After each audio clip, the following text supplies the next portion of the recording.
Hey guys, what's up? Content na to. Ayan, so pag-uusapan natin yung bagong Honda HR-V compare sa previous generation. So, ngayong 2025, same pa rin yung platform ng body kasi facelift. So, in-upgrade lang ng safety, convenience, and comfortable. So, for the safety features, inadded nito yung Honda Sensing na updated. Pangalawa, may 4 parking sensors at the back.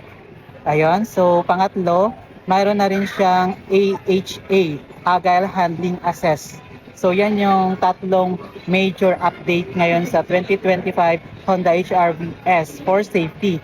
For convenient naman, mas pinaganda na rin yung touchscreen display ng head unit natin, tsaka wireless Apple CarPlay and Android Auto compare before na wire. Ayan, so ngayon, mas comfortable na siya compare before for the previous generation natin kasi naka leather seat na rin si Honda HR-V.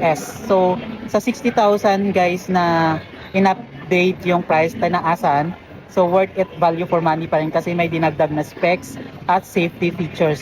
Ayan, so hindi mo na kailangan ng magpakabit ng rear parking sensor kasi mayroon na.